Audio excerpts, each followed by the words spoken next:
Jauan Jennings wants a trade or a new contract. We thought we were going to have a very easy offseason. Where's Brock Purdy ranked amongst execs, coaches, and scouts? And what does all this mean for the 49ers wide receiver room? Stick around for all that and more right after this.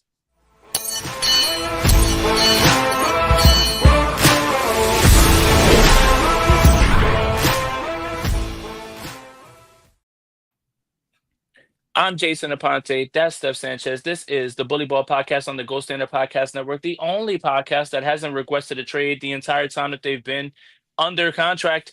Steph, how are you? It's good to see you. I'm great. I think the story would be a little different if we were wide receivers, Jay, but we're not. So we're clocked in, locked in. Wait, are we not? Like, what position would you play in the NFL? That's a great question, actually. I've given this great thought. Okay. I think I'd either be a corner, although I don't think I'm delusional enough for that, or a running back, because I think I got great vision. Because when I'm in crowds, like, hold my hand because I'm taking us through it, you know? Like, you mean like a festival weaving, or like a big crowd? Festival, Disneyland crowd. I'm weaving through the traffic. Man, that's one of those attributes because you have so many good ones. Mainly, being smart and being, hilarious and, and incredibly stylish. I didn't realize that one about you, Steph. It's true. I mean, but what is all that you mentioned going to do for me on the field, A lot. I mean, that's it. It got Jalen Hurts a Super Bowl. All right, here we go. Now we're rolling. Wait. What position would you play? Wide receiver, easy. I mean, at 6'5", I may not have hands, but you got to throw them up, and I'd be able to get advantage. Like again, just throw it up, little guy. Like too little, like way too little. Okay, like, you can run a route. Like you can run a route. No, but again, I'd be a red zone threat. I'd be somebody that again, corner fade, throw it up. Too little. Like like when a lot of people. Receiver. Yeah, when a lot of people talk crazy on the internet, like, oh, when I see you, what you gonna do with me? You better figure out what you're gonna do with yourself. I'm 6'5". You little, right? All right. He talking New York now. I'm sorry. Yeah. You little. New York now. You little gang. You little. But speaking of possession receivers, and this is the perfect way to segue into it. I mean, you thought that we were gonna get into the offseason with no drama. I mean, I wouldn't even necessarily call this drama, but we almost just kind of just skated by and thought everything was gonna be fine. Here comes Jauan Jennings, wanting a new contract. And I want to start this by saying that Matt Mayoko was speaking today, and I think Rob has the clip, and he shed some light on the situation. So we can pass to that. Matt Mayoko, what do you have to say? Remember that condition, or should I say condition, that kept Brandon Ayuk off the practice field all through training camp last year? I kind of get the sense that something similar is cooking up with Jauan Jennings and his calf. So now he has an injury, Steph. A phantom injury. Yeah, smells like before. Smells like a hold-in. But I do want to. Jay, wait, before you say anything, I think you'll appreciate this. The thumbnail for this video on my channel, I said, Holden loading. Thought you'd appreciate that. No, it's perfect. It's perfect. Look, I want to say a few things, right? First of all, the Adam Schefter article made it very clear that whether this deal got done before training camp, which is now 7 days away for veterans, he was going to hold in. So this isn't brand new news. And anybody that's like using this as some sort of like, aha, gotcha moment, saying, hey, I think he's going to hold in. Yeah, well, that's literally what the article said, when it came out. But I do want to say that this trade request and contract extension request comes at the most opportune time. And Jauan Jennings and his agent are super smart. I just want to make sure we say this. The 49ers wide receiver core is in a bad, bad, bad way right now, right? Not that you're bad about the depth chart, not that you're bad about who it is. I mean, you are bad about the depth chart, but I'm saying I was going to say it. after Jauan Jennings, what is it? And he knows that he outperformed his contract. He knows that he's absolutely necessary in 2025. He knows that the 49ers are in a position where they can't really say, get lost. But all of these things have come to a head. A few things can be true. Jauan Jennings deserves a raise. Jauan Jennings outperformed his contract. Jauan Jennings isn't going to be worth the squeeze, the juice of the squeeze with a huge contract when he becomes the fourth option on this team. If Brandon Ayuk comes back and Ricky Pearsall becomes what we can, I just really be clear? This is all I really want to say.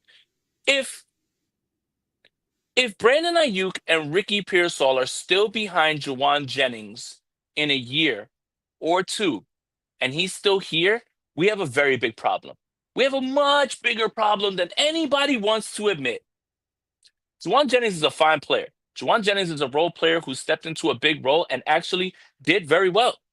Jauan Jennings is going to slot right back into that third or fourth role if Brandon Ayuk returns to form and Ricky Pearsall is what you need him to be. By the way, Ricky Pearsall isn't one of these like experiments where you're just like, oh, we hope. You spent the first round pick. He needs to be good. Yeah. And he needs to be very good. So don't conflate the two. But would you pay somebody all that money and then they're going to end up being a third or fourth option, fifth option if George Kittle is still the man and Christian McCaffrey's here? No, Steph. Why are we doing this? Because despite everything you just said, this is the prime time for Jauan Jennings to ask for an extension. Of course. Right? And because of the 49ers being in a tough spot, for all the reasons that you mentioned, like this wide receiver depth is not great. And there's a lot of question marks about the guys that they have.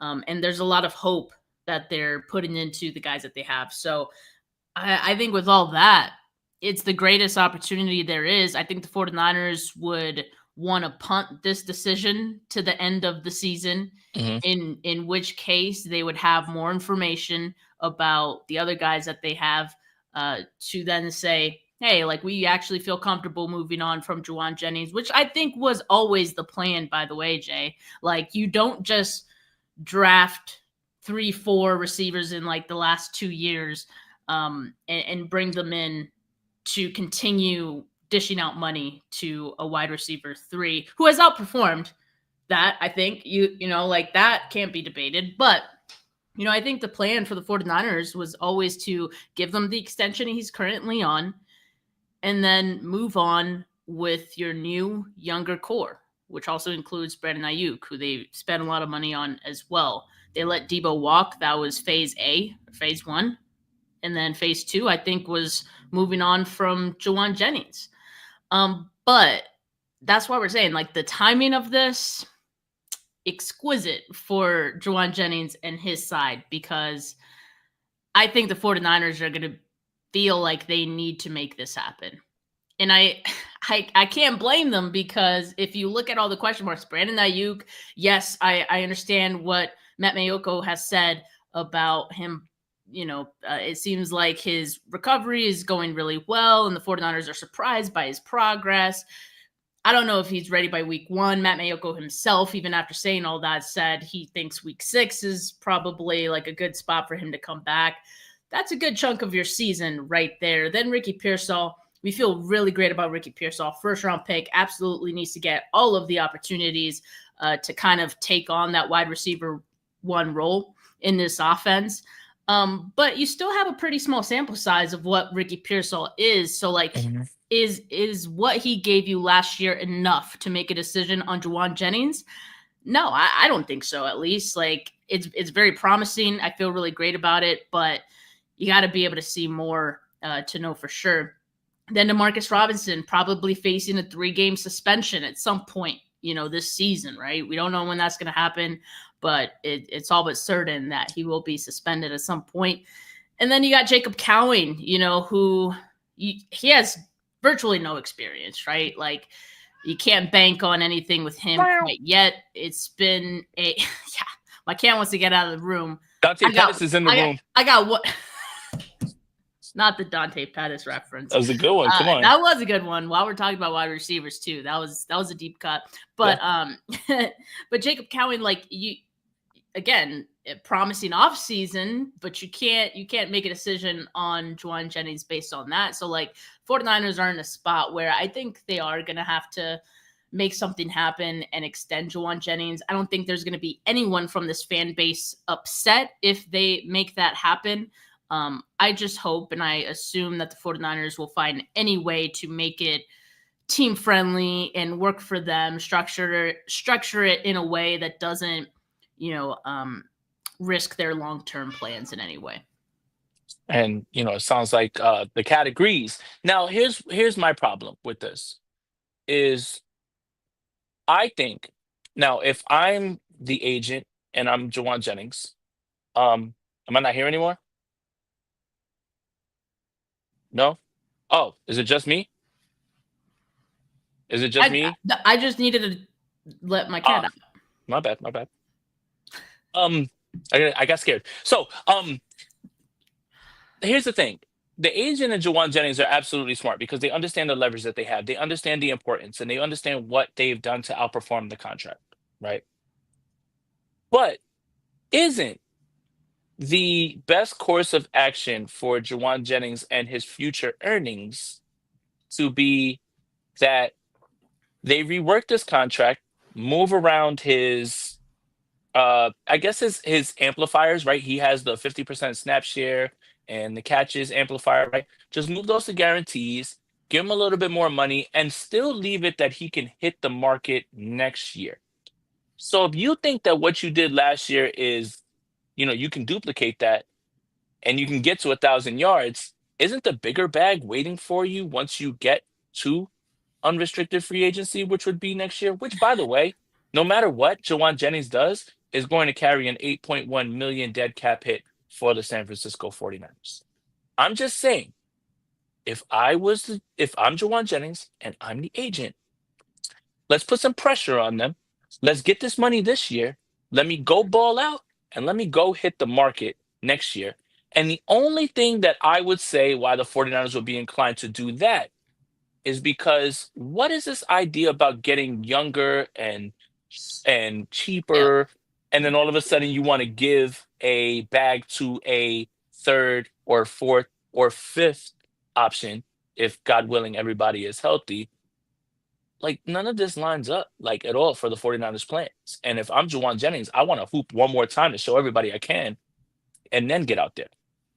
The problem with that is that I don't think he's going to have the opportunity to hoop this year like he did last year. Last year was the time that he was getting spammed with targets because the 49ers had no other options. And, it took them long enough to realize George Kittle is a freaking man. I don't think they're going to wait that long to spam George Kittle this year. I think we've Or Christian been saying McCaffrey. it. Or Christian McCaffrey. I mean, that one's a given.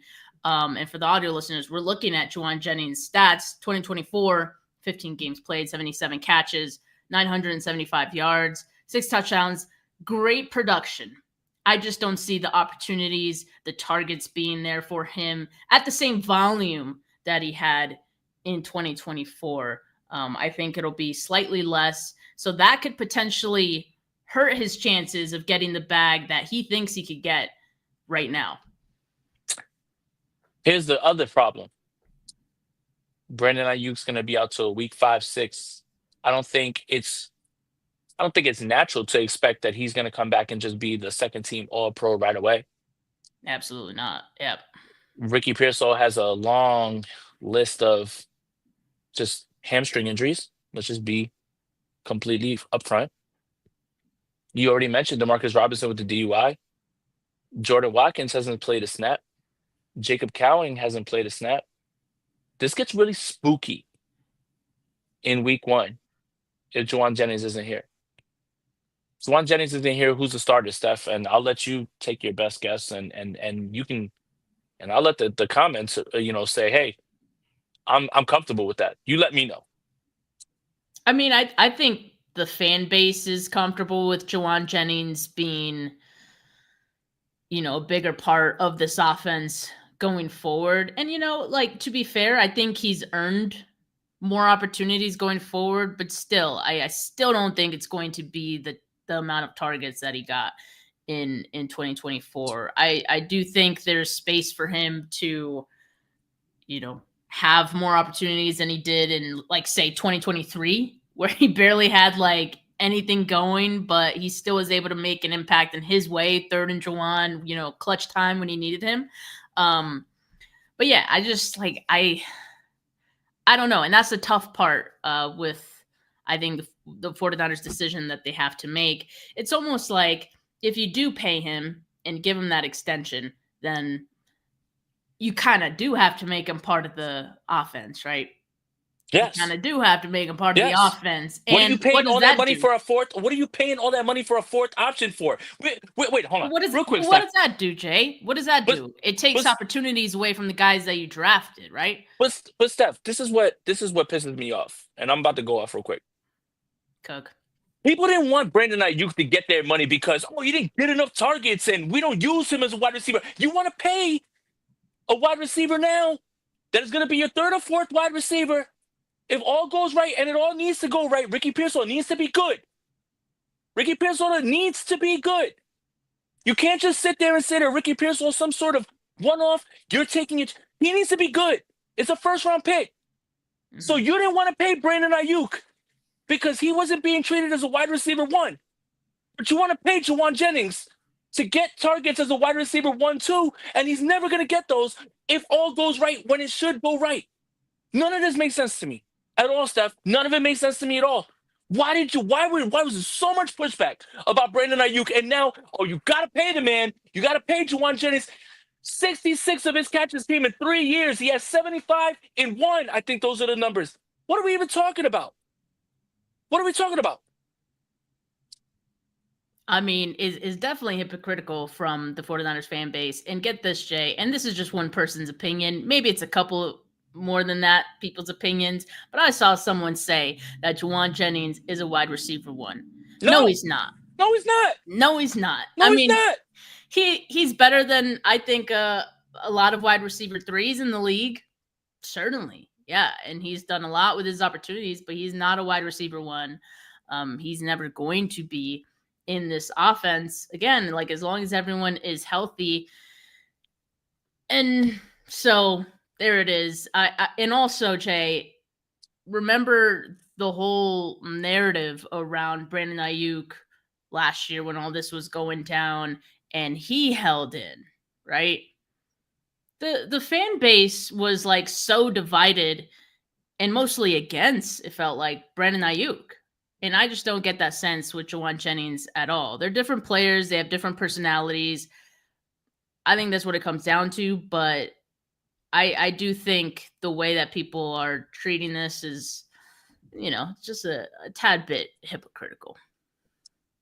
It's just, look, and then here's the plan that I have. Again, and now walk with me, Kyle Shanahan, because I know you're watching. The plan for Jauan Jennings to be more productive is not more targets. And here's why. Because when you use your other players, and if Christian McCaffrey is rolling the way that you usually do, and you use those times to throw the football to him out of the backfield, and you throw the ball to George Kittle, perhaps the way for Jauan Jennings to be more productive and more efficient is with less targets. Because he's not the type of guy that you're going to spam. Mm-hmm. He's not your spam wide receiver 1. He's a guy that needs someone else to draw the attention off of him. And if there was ever a case study for a wide receiver who has benefited from the Kyle Shanahan treatment, it is Jauan Jennings. He's an ex-receiver that is a contested catch guy who cannot get himself open with route running. Brandon Ayuk can do that. That's why you paid Brandon Ayuk. That's why everyone wanted to pay Brandon Ayuk. Perhaps the way to maximize Jauan Jennings' efficiency is by drawing attention to other players that you have that are all pros and letting him get those one-on-one advantageous matchups. Jauan Jennings is not the type of wide receiver that you throw the ball 10 to 12 times to. That is not how you maximize his efficiency. So this is going back to what I was saying. 1 full year of you doing what you can do and building up your reputation to get back out there instead of allocating all this money to someone that when everything is supposed to go right and it needs to go right, Brandon Ayuk needs to bounce back. You paid him a lot of money. Ricky Pearsall needs to be very good. You used the first round pick on him. George Kittle's still very good. Those are three receivers that probably should see the ball more than Jauan Jennings. Christian McCaffrey still plays football. Those are four players that are ahead of him that need to touch the ball ahead of him. Yeah. And Why on why on earth would I pay you the amount of money that you're seeking when all these things need to happen? Again, if we get to a place where Jauan Jennings is the best wide receiver on the field for the San Francisco 49ers, we've got a very big problem that we need to discuss. Because then that means that Brandon Ayuk never bounced back and you allocated all that money and Ricky Pearsall never panned out. I don't want to be the guy that's telling you this, but Brandon Ayuk and Ricky Pearsall need to be better than Jauan Jennings. If Jauan Jennings is the number one wide receiver on this team, you have a very big problem and something you need to discuss. And that's not up for debate. Steph, you can go now.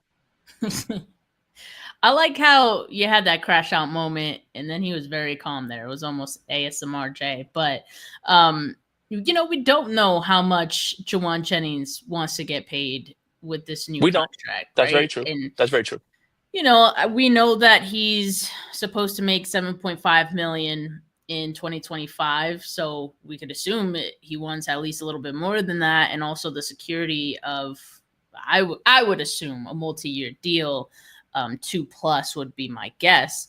And so if you look at other wide receivers that are in the 10 million plus APY range, you will see some receivers that Jauan Jennings, I think, is better than. Right? Can you name some? Yeah, I mean, De'Ami Brown, 10 million. Yes, I agree. Let's see, Rashad Bateman. He's not better than Rashad Bateman. You don't think he's better than Rashad Bateman? Rob, Mooney? Pull up Rashad Bateman's stats with him because that's the contract that I think that is the most that I would ever even touch with Jauan Jennings. But please, 12.225. 12.2. Yeah, no. I think that contract's fair, 100%. I think that's fair. But I want you to pull up Rashad Bateman and Jauan Jennings stats, and I want to show you something. But it's not just about the stats, Jay. Hold on, I box score. I'm not a box score watcher. I know who's a better route runner. I know who's in a run first offense. I know who's the fourth option on his team well too. You're right about that. You're right about that. Baltimore, that offense runs through Lamar Jackson, Derrick Henry, Zay Flowers, Mark Andrews, and Rashad Bateman still in less games has the same amount of numbers, if not better, in mad stats. But again, keep going. No, I mean, Khalil Shakur, maybe. I know he's younger, but you could better route runner. Cases. Better route runner, in my opinion. But is that the only thing that we pay wide receivers for? Just route Absolutely running? Not. Absolutely. I mean, I know, and I know Jauan Jennings doesn't have the stats. I'm just saying, he could make the case for why he should, get paid in that range, right? Yeah, of course, especially after this season, of course, 100%. That's all I'm saying. So I think that's the range that he could be looking for. But, I think you've made it clear that that's not something you would be willing to pay him. No, especially not because I think that's fine. I think that's fine though. I'm not sure I would be either. Right. As long as the 49ers found a way to dress it up. If he can get that APY without him actually getting that amount at the end of the day, via lack of guarantees or what have you, however they structure the deal, that could be worked out. Because, I just know the 49ers always find a way to make something happen like that. I just have a tough time with a long-term contract in which, again, John Lynch, you've been penny pinching the entire time, telling us that you want to get younger and you need to get cheaper. That contract, that an extension of 3 years, whatever, that spits in the face of whatever plan it is that you're saying. I agree. But don't you think that the 49ers need to make this decision right now? Of course. No, listen. I'm going to steal from the great Rob Stats Guerrera. Oh, 'Cause I no. saw him say this. He was spitting bars. I'm stealing. Stealing. This absolutely needs to be done one way or another. Shit'll get off the pot before it's time for vets to get here. I don't need you running around in the background. I don't need you holding in. All right. How do I phrase this without it being and coming off rude? Okay. It's not, there's no way to do it, but You've I'm just never gonna been do it. worried about that, Jay. Yeah, but now I am, and I just want to make sure I frame it this way. Okay, look. When Deebo Samuel asked for a new contract, it was literally off of the back of a season where he carried the San Francisco 49ers all the way to the NFC Championship. And it was one of the greatest offensive seasons the San Francisco 49ers have had from any wide receiver not named Jerry Rice or Terrell Owens. Can we agree on that? Yes. Okay. When Brandon Ayuk asked for his next contract, it was on the back of a 1,300-yard receiving season, 77-catch season, which was extremely efficient, in which he got himself open, young receiver, second-team All-Pro. Can we agree on that? Again, yes. Jauan Jennings is asking for something like this with a 77-catch season and 975 yards. That's what I'm saying. Like, he can't be asking for too much, right? He better not be. And the other problem is, what's the context of you getting all those receptions and targets? Because every single receiver on this team went away. Ricky Pearsall unfortunately got shot. Brandon Ayuk's knee got destroyed.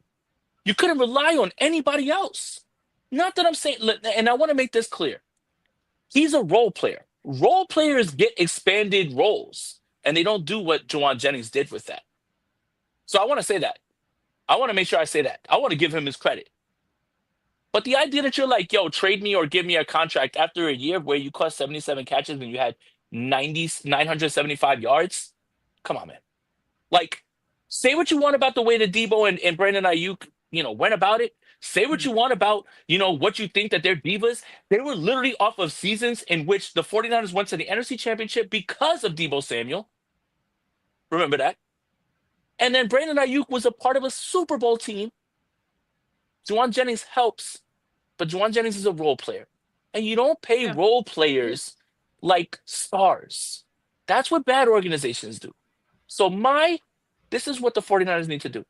Rework the contract, give him his guaranteed money now, and let him hit free agency next year and say thank you. Because if you can't rely on Brandon Ayuk and Ricky Pearsall to lead you into the future, we've got a bigger problem.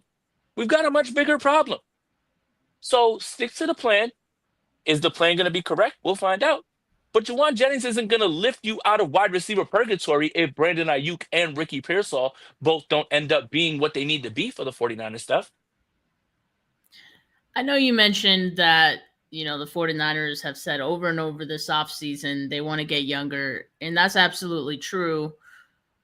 They've also, at the same time, this offseason, taken care of players who have shown up for them over and over again. That's true. And I think they want to set that precedent. Like, I think they want to reward players who,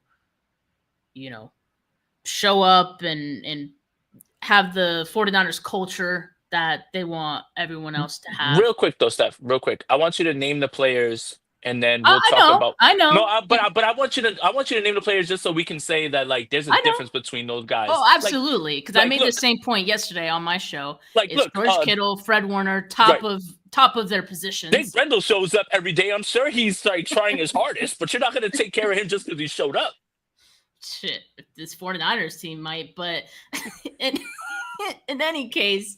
Yeah, I mean, Purdy, who's not, top in his position, not even, top 10 by many accounts. We can talk about that in a bit. But, still QB1, right? So you need to get that done. But I still think that with Jauan Jennings putting this on the table for you and you being the 49ers being forced to make this decision, I think they'd be okay with doing this regardless of what they've been saying this offseason, because I think he fits under the umbrella of he does it the right way. He fits into our culture. He's shown up when given the opportunities. Brick by brick. He embodies everything that I think like the 49ers and the fan base included really appreciate about, players on this team. So I think by that, they would be okay with doing it. But I could look at it from both sides. I would be okay regardless of what they decide because I can make it make sense either way.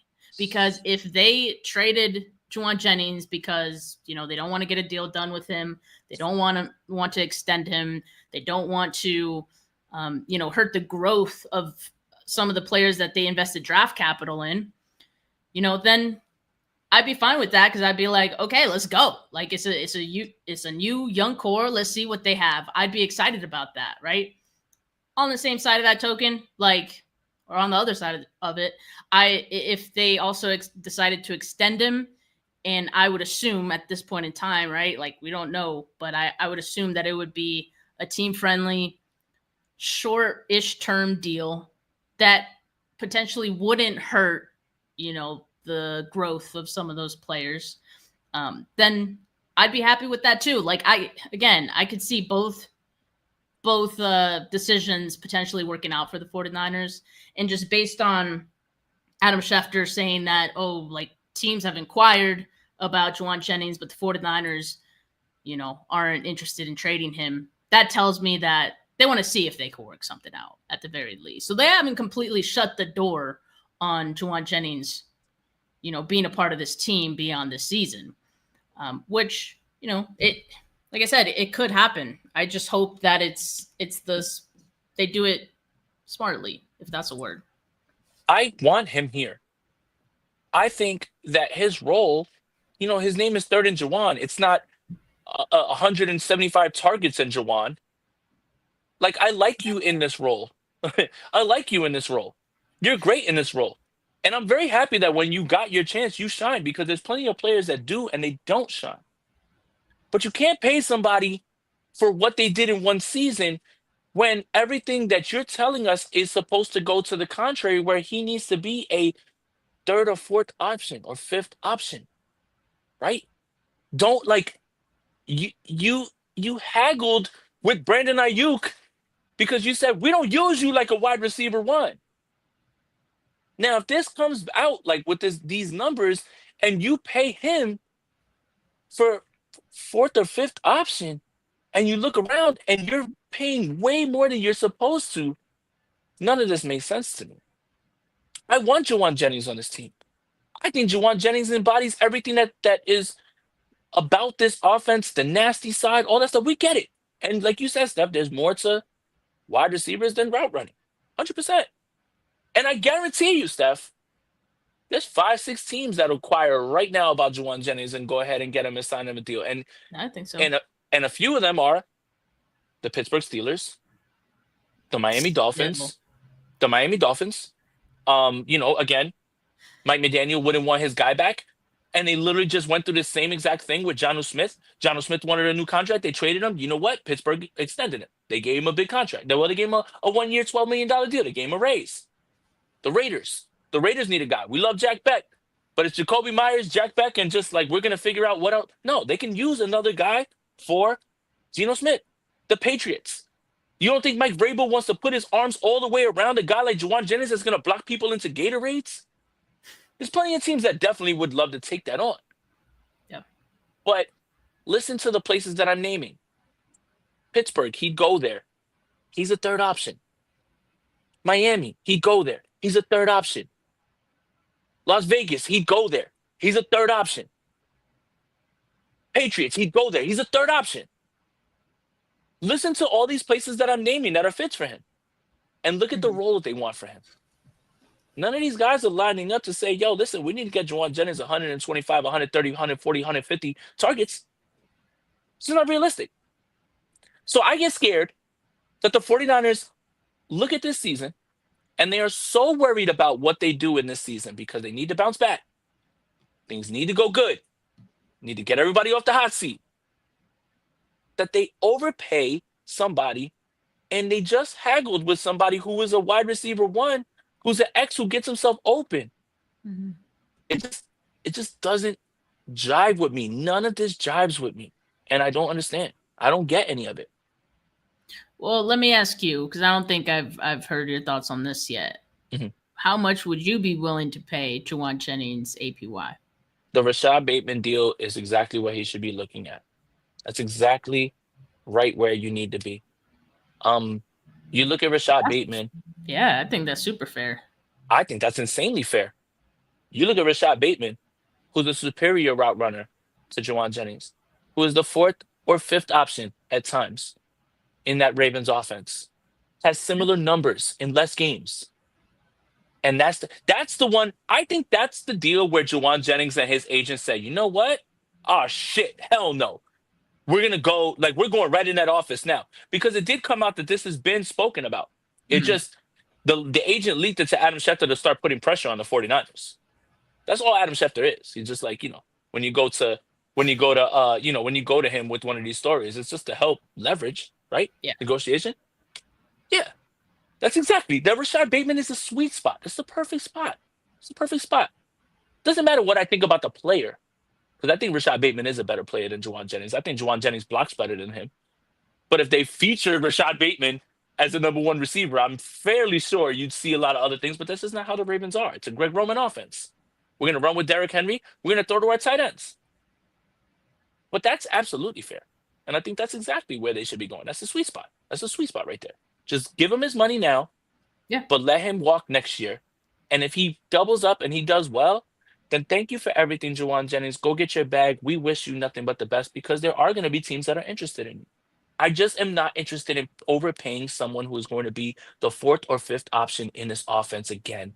And that's what his role should be. Yeah. I think we're on the same page on the range. We do have a super chat from Joseph who says we are going to have top 5 worst wide receiver room this season. Is that before a potential Jauan Jennings trade or after? Because I think regardless, it might be. it might. I don't think worst fit or top 5 worst, but I do think it. There'll be some pains there. I mean, look, and this is why Jauan Jennings and his agent are so smart. They realize all of these things. They realize you need me this year. I outperformed my deal last year. I don't blame him for asking for a raise. I don't blame him at all. That's smart. But he realizes where they're at. If Ricky Pearsall gets hurt, if Brandon Ayuk is less than what he is, this gets spooky. Very spooky. So Jauan Jennings is capitalizing because he'll never have a moment like this again. I don't blame him. Let's just be very clear.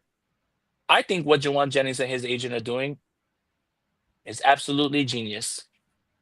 It's absolutely smart. Smart. Why wouldn't it be? You have to capitalize off that. That's what they're doing. I'm not mad at that. Now, what'll get me upset is the 49ers haggling with a Brandon Ayuk, haggling with a Deebo Samuel who literally carried you, and a Brandon Ayuk who is your ex receiver and literally made your offense go at times, besides Christian McCaffrey, obviously, and I know everybody's going to start yelling, but I'm just talking about 1,300 yards on 70 catches is insane. It's insane. But now's when you're going to cave on this type of deal with a player that isn't of their caliber and never was. But he's not a bad player. I just need them to act accordingly.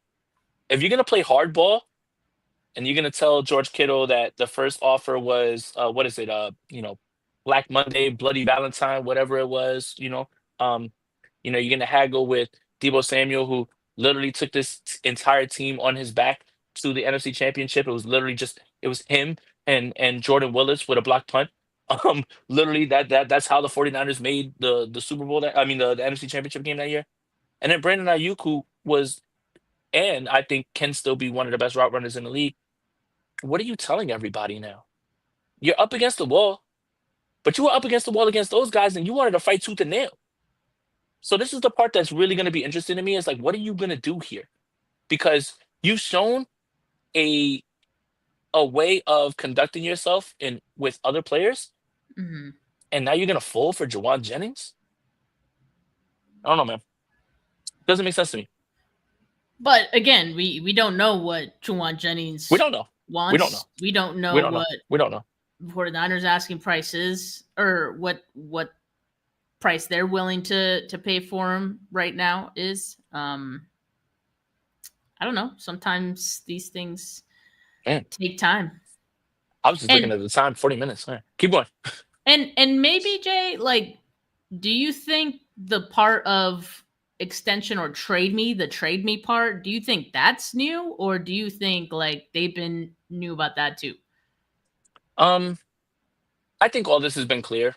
I think when you see a Schefter deal come out, I mean, a Schefter report come out, and he says, they've been talking about it. That wasn't. I mean, that was something that was clearly on the table. I think that's something that's unspoken, Steph. Like, I want a new deal, and if you don't come So to my yeah, agreements, then I'm just gonna ask for a trade, right? Like, it doesn't need to be like, yo, sign me or trade me. I don't think that you go in there saying that. I think it's like, hey, I want a new deal, and I think John Lynch and them, they've dealt with people, and every front office has dealt with people long enough where it's like, hey, if you're asking for a new contract, you probably are gonna want to trade if we don't get it done. So I don't know, man. Uh, I just I understand the bind the 49ers are in here, right? Because things can get very scary in week one when Brandon Ayuk's not ready. And what if Ricky Pearsall is not ready? And now you're starting starting Jordan Watkins or Jacob Cowing, and Demarcus Robinson can't play. It gets scary. It gets very scary. But I want the 49ers, Kyle Shanahan, and John Lynch to listen to me real quick. as they do. Yeah, they always do. George Kittle and Christian McCaffrey still play football for you. Yeah. If you have worries about this fully developed wide receiver room, which could be Jauan Jennings, Ricky Pearsall, or Brandon Ayuk, well, I have a thought. Perhaps maybe just throw the ball a little bit more to your all-world tight end. Perhaps let's design some more routes for Christian McCaffrey, who's a matchup nightmare on linebackers, to alleviate the issues that you have with development or where guys are. This isn't a if Jauan Jennings leaves, the offense goes absolutely nowhere thing. It isn't, Kyle Shanahan, and you know it's not. Let's look back at the 2019 wide receiver room in which the 49ers started 8-0 before what? 7-0, 8-0, something like that. You know. Before they traded for Emmanuel Sanders. Deebo Samuel wasn't exactly the guy that they was. He was a little bit of a gadget guy still now. Kendrick Bourne, Marquise Goodwin, Jimmy Garoppolo. You've done it before. You've done it before. You can do it again. Jauan Jennings leaving doesn't mean that this is closed the book on the offense. And if it does, now we've got a bigger conversation to ask about Kyle Shanahan. So stop. Let's roll it back and let's be realistic. Because you can't play hardball with the players that literally lifted you year after year, and then all of a sudden say, I'm caving because we need you this one year, and then find yourself a year or two down the road overpaying a fourth or fifth option. That's all I'm gonna say, Steph. Yeah, I mean it's definitely a thin line, I think, between the two, and I think they're trying real hard to not cross it into the bad overpay territory with Jauan Jennings. And honestly, maybe that's what's taking long. I don't know. I have no idea, but we'll see. We'll see what they do. I want to pivot this conversation to this.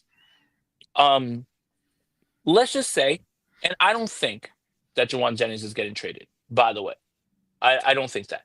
I think the eventual way that this ends, they're just going to fix his contract this year and let him go, next year to go get his bag, which that's great. Let's just say, you know, um, the 49ers trade Jauan Jennings, which would be hilarious considering all the Brandon Ayuk speculation to the Steelers for a fourth or fifth round pick. And hey, if you could throw in Calvin Austin, I'd take that. But Doesn't that mean they have to sign somebody in free agency, like an Amari Cooper or a Keenan Allen, or even Take either of those dudes. or a Tyler Boyd, who would have to play only in the slot because he's still Yeah. available because he's only a slot guy, and then you'd have to move Ricky Pearsall and have somebody else play out there. So one way or another, if you move Jauan Jennings, you're not done in free agency. You got to go get one of those guys. And I think that it would be Amari Cooper that is the guy. Like, I like Keenan Allen. Keenan Allen profiles like a better big slot than Jauan Jennings because I still think he's a better route runner and I still think he has some gas in the tank. But I think Amari Cooper is an X who can get himself open, which is what this offense always needs, desperately needs. But isn't that funny how, like, if you move on from him, then you've got to go supplant him with someone from free agency that's kind of just sitting there. And I think that's kind of funny to me. I mean, Jay, I honestly think it's fair to say that it would make sense if they brought one of those guys in, even if Jauan Jennings plays Or Gabe out this Davis. season. And so wait a minute. So let's do this real quick. Let's do this real quick. Did Gabe Davis not visit with the San Francisco did. 49ers? Okay. But why is that then? Why would they do that? Why would Gabe Davis visit with the 49ers if they're so confident in Jauan Jennings and Brandon Ayuk and Ricky Pierce? They're not. This So wide stop. receiver room sucks. So stop. So what do we So this is what's funny is I'm telling you that I don't want you to overpay for Jauan Jennings, but on the other hand, they're telling you, hey man, we're kind of scared right now. We're very scared right now. You said it yourself. Spooky. It is Scary hours. spooky because Ricky Pearsall is going to be fine for training camp, but God forbid that hamstring tenses up. We all love the idea of Jacob Cowing, but is it going to happen? Like we have what is it? I have parts of a plan. I have semblances of a plan. You don't Concepts have of a plan. Yeah, I have concepts of a plan. So if you're bringing in Gabe Davis, and you truly are, you don't feel good even about Jauan Jennings being there because when you brought in Gabe Davis, Jauan Jennings was a part of the fold. That's what I'm saying. Yeah. We got a lot of questions here to answer. And that's not even me with my thinking cap on. They literally did that. That's what your team did. Don't look at me. Don't look at me. They brought Gabe Davis in. Gabe Davis is still available. Like I'm just trying to piece this all together for me. And a lot of these free agents that, we're mentioning probably waiting for training camp to roll around to sign on with the team anyway. So, yeah, I think Gabe Davis probably still potentially on the table. I think Tyler Boyd, who's been a career wide receiver 3, could be on the table for the 49ers. Cooper and Allen, of course, are super intriguing. And it would just make it a soft landing spot for Brandon Ayuk's return because you don't know when that is going to be, despite all the positive reports that we have on that. But isn't it kind of funny, Jay, how we're like, don't extend Jauan Jennings because Ricky Pearsall, Jacob Cowing, we need to see what they are over bringing these guys. But we're only saying those guys would just be like a 1-year deal. Would be my assumption. Yeah, 100%. A little different, but they would. But I think I'm operating like the 49ers normally do in perfect world. Meaning, when Brandon Ayuk comes back, he's rolling. Yeah. Ricky Pearsall just takes his second year leap. I would feel very bad if Jauan Jennings is still ahead of those guys for a few reasons. Pearsall needs to be good. I keep saying it. Ricky Pearsall isn't like some, hey, we're just taking a chance on a guy. No, first round pick. Yeah. First round pick. We all for a few minutes thought we had Cooper DeJean. And then we got Ricky Pearsall. So you better be good. Because I see Cooper DeJean dunking basketballs for no reason in the offseason. And Ricky Pearsall, we don't know yet. Had a good end of the season. We're all hopeful. But if Jauan Jennings is ahead of those guys still, when they come back or they're fully healthy, we're in trouble. We've got a big problem. We've got a big problem. And if you're going to keep Jauan Jennings, keep him for the year. While you wait for those guys to come around, maybe just throw the ball to George Kittle a little bit. Maybe spam him a little.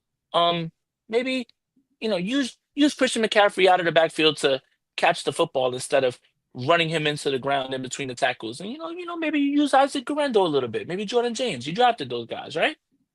There's ways around this. So this whole like do or die scenario of like Jauan Jennings being like, oh, I don't know, like we can't. I get it. The 49ers are not comfortable, but it's not the end of the world. That's the part that I'm talking about. That's it. Yeah, and we'll see what the 49ers do with Jauan Jennings. We'll see what Jennings does come training camp. We're, I think, right now all expecting the hold in. But Jay, I think we wanted to look at the 49ers home record and, well, their home win rate, right? The home field advantage since 2020 compared to the rest of the league. Yeah. So, Pro Football Focus, depending on how you feel, certain day it fits your narrative, or they're a bunch of nerds. They came up with, they could be both. They put out a study of home field advantage since 2020, and the reason that they chose 2020 because was one the obviously the COVID season, but that was when the postseason right before it expanded, and you got an extra game, right?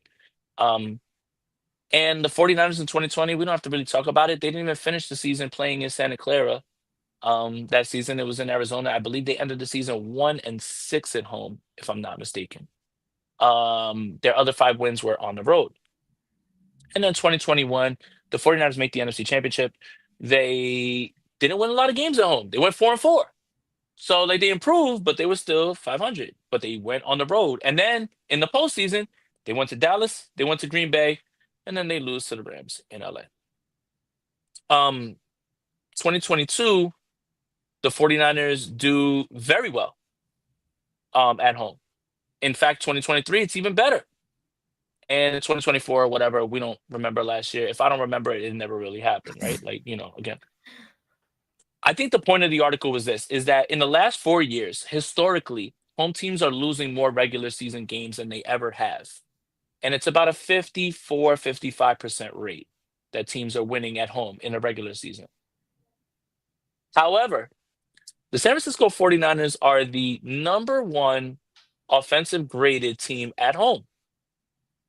At home. And the number 4 defensive graded team at home. And it's just funny how that goes against like, hey, the win-loss. But I think the point is like you really have to watch the games, right? Because how many games did the 49ers kick away at home that they should have won?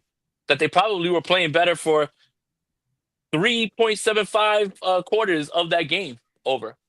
But what I found interesting about the article was no matter what happens in the regular season, the postseason, home teams win. Home field advantage is still paramount. It is still paramount. It's almost like a 62% chance that if you're home, you're going to win. And a top 2 seed has made the Super Bowl in the last 6 seasons, I believe. Oh, did he freeze?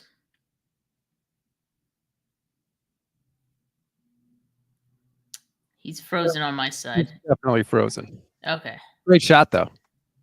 Yeah. Everyone take a screenshot. Oh, no, it's just me.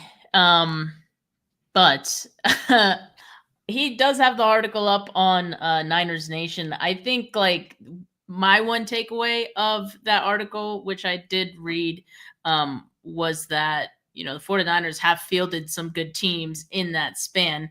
2020, not so much, but home field advantage, I think, for every team that year was probably atrocious just because of it was you were playing in an empty stadium that year. Like it must have been so weird for some of these guys. But Rob, do you feel like this means that Levi Stadium has some aura now? Like, does it have an energy that the players are feeling now? Finally, maybe. Look, I grew up in Connecticut near the Yankees in the 90s, and then the whole thing with Yankee Stadium was aura and mystique, right? I would say Levi's maybe has aura, doesn't have mystique yet. You got to win a championship for mystique. Right now, they just have aura. Jay, You Going there? back. Where did I stop? Because I feel like I was just rambling like for a bunch. Where did I No, get cut off at? you were talking about the playoff home field advantage and how that's Yes. still important. Yeah, 62% of playoff teams as they get a home game, they win. What's funny is like when you look at the record and you can chalk it up to whatever it is, which is injuries in 2020 and injuries last year. But the 49ers have played a little bit better at home than I think we've given them credit for, especially offensively and defensively. Defensively, fourth highest graded. Offensively, the number one graded behind them, the Buffalo Bills, which, that makes sense going home. But the record, again, like what we were talking about with box score and like watching the games, you can watch the 49ers offense move up and down the field, and that's offensively graded. It's perfect, but it's just, it doesn't align up with the numbers. It doesn't line up with the losses because we know why they lost. Because they lose a punter in one game and they lose their kicker in another game, and they have an egregious penalty or terrible play on third. Like one of those plays doesn't negate all the other stuff. It's just kind of funny how football plays out. I think that's really what the point of the whole article was. Yeah. Parody is alive and well in the NFL. And I did not mean for that to rhyme, but it did. And Jesse's sure did. asking me to define aura. Well, you see, aura is kind of just an energy. It's just like this innate thing that people have, almost like a swagger in a way. But, I guess talking about it in terms of Levi's, it's just specifically the energy and like this feeling that it cultivates, I guess. Yeah, people just make up words. I know. It's just we just roll with it. No, well, I'm just saying, let's see, aura. That's the good one, Jake. What Jacob said: somebody's being and how they carry themselves. Like if someone carried themselves really well and confidently, they got aura. Tom Brady has aura. Yeah. Who else? Name another football player that has aura. Pearsall, like everyone, like anytime Ricky Pearsall posts a picture, everyone, like all the comments is like, he has so much aura. Yeah. Sounds like Tom Brady. Sounds like Tom Brady's like out here flirting with Sydney Sweeney and Sophia. He's putting his feelers out, man. This is. He's putting his feelers out. Look at me. Enough. Enough, Tom Brady. Enough. We've it's just how much more? Enough. Just stop. Just stop, man. We get it. Enough, man. Oh my God. Let me check how much time we've got. All right. 57 minutes. Appreciate all you guys. This is the perfect place to end it. Us threatening Tom Brady over Sydney Sweeney and Sofia Vergara. My name is Jason Aponte. That's Steph Sanchez. Make sure you guys like this video, subscribe to the channel, hit that notification bell for when we go live. Make sure you subscribe to the Gold Standard Podcast Network wherever you get your audio podcast. Make sure you follow Steph on Twitter at Steph49K. Make sure you follow me on Twitter at Jason Aponte2103. Steph. Oh no, he froze again. And I figure that he was gonna send us off just then. But Rob, you might have to take it over. I guess I could. I mean, I'm here, right? So yeah, Jay froze, but thanks everyone for tuning in. Make sure you guys like this video. Make sure you subscribe to the channel. And I don't know what Jay was going to say there, but I'm sure it was something funny or insightful, intelligent, all those things. So for now, from Steph and Frozen Jay, we're out. Peace.